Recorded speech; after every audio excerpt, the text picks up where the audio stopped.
नमस्कार दोस्तों, मैं कुलदीप सलूजा।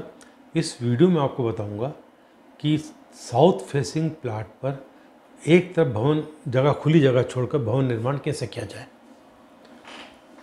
दोस्तों, पुराने ज़माने में तो क्या था कि आबादी कम थी, महंगाई भी इतनी नहीं थी, बड़े बड़े प्लाट होते थे तो घर बनाते वक्त चारों तरफ जगह छोड़ दी जाती थी।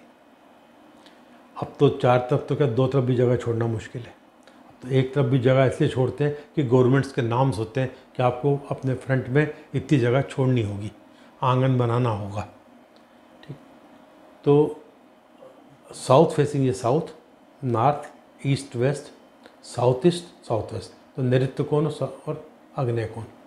तो साउथ ईस्ट में एक तरफ जगह छोड़ के निर्माण करना हो तो आपको द्वार इसका जो रखना होगा आग्नेय कोण में रखना होगा, दक्षिण आग्नेय में, यानी कि इस तरफ रखना होगा। इधर बिल्कुल मत रखिएगा, द्वार यहाँ रखिएगा। और कंपाउंड का और घर का भी द्वार यहीं रखने का, इसकी सीध में द्वार रखिएगा। दूसरा, एक खास बात जो नॉर्मली होता है कि जब छोटे छोटे प्लाट कटते हो तो मैंने देखा कॉलोनियों में कि वो जो ठेकेदार होते हैं, बिल्डर, की दो प्लाट हैं, इसके पास इधर एक प्लाट है तो इसके साथ मिला के ज्वाइंट करके एक कुआं बना देते हैं। आधा कुआं इधर होता है और कंपाउंड वाले के आधा कुआं इधर होता है। उनकी बचत हो जाती है बिल्डर की कि एक कुएं से दो लोगों को बता देते हैं कि आपको हमने अंडरग्राउंड टैंक पानी की व्यवस्था दी है। ठीक, क्योंकि अब आपका द्वार यहाँ पर है तो आपके कुआं यहाँ बनेगा। ठीक, और यदि आपका द्वार यहाँ पर और कुआं यहाँ बना तो आपका द्वार यहाँ आ जाएगा। तो दोस्तों ध्यान रखिए, दक्षिण दिशा में इस तरफ कुआं आ जाए, इस तरफ नैऋत्य कोण में, तो उस घर में अनहोनी होती है, आर्थिक स्थिति खराब थी, विभिन्न प्रकार के जितने दुख होते हैं ऐसे घरों में ही आते हैं।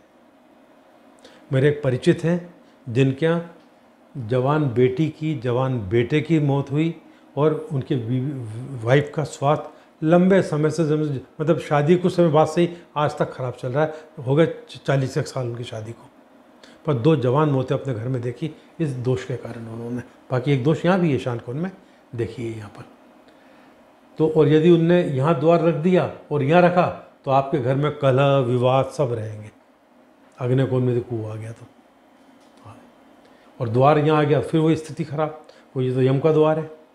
ध्यान रखिए, अपने घर के फ्रंट में किसी प्रकार का गड्ढा मत करिए, कुआं, बोरिंग, सेप्टिक टैंक कुछ मत बनाइएगा। और इसका फ्लो लेवल, यहाँ का ओपन एरिया का फ्लो लेवल सड़क के फ्लो लेवल से उससे उतना ऊंचा रखिए जितना ये रहे कि आपके घर में बरसात का पानी जो सड़क पे बहता है वो घर के अंदर ना घुसे, उतना ऊंचा रखिए। 6-8 इंच से काम चलता ठीक, हद होगी 1 फीट, पर मत रखिए। जितना कम रखेंगे उतना अच्छा है। और यहाँ का भी फ्लो लेवल इससे 4-1 इंच ऊंचा रखिए, रहे तो इसके बराबर कर लीजिए, अच्छी बात है। और यदि आपने बाई दी हुए यहाँ छत डाल दी, यहाँ तो नीचे ओपन रखा है, ऊपर यहाँ पर छत डाल दी कॉलम डाल के, तब तो आपके लिए कंपलसरी है कि जितना ये लेवल है वही लेवल यहाँ रहेगा, जो यहाँ लेवल है वही लेवल यहाँ रहेगा, नहीं तो साउथ नीचा माना जाएगा। एक और इसके लिए जो रैंप जो बनेगा वो यहाँ से बाहर की ओर बनेगा, यानी यहाँ से समतल जाएगा, प्लाट आपका समतल रहेगा। और रैंप यहाँ से बनेगा, आप अपना स्कूटर अंदर रखना चाहें, कार अंदर रखनी चाहें तो इसके बाद बनेगा, अंदर नहीं बनेगा। इसका ध्यान रखिएगा आप। द्वार आग्नेय कोण में रखिएगा, सड़क से उतने ऊंचा रखिए जितनी मजबूरी हो, ओपन एरिया, और ये भी बस लगभग उसके बराबर या 2-4 इंच ऊंचा।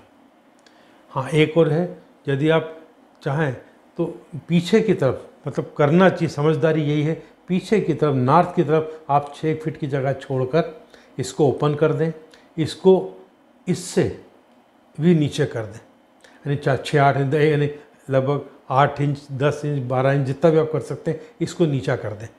और आपको अंडरग्राउंड टैंक बनाना तो आप अपना ईशान कोण में टैंक बनाएं, सेप्टिक टैंक बनाना तो यहाँ बनाएं, यानी इसके 3 हिस्से करके एक हिस्सा इधर का छोड़ दें।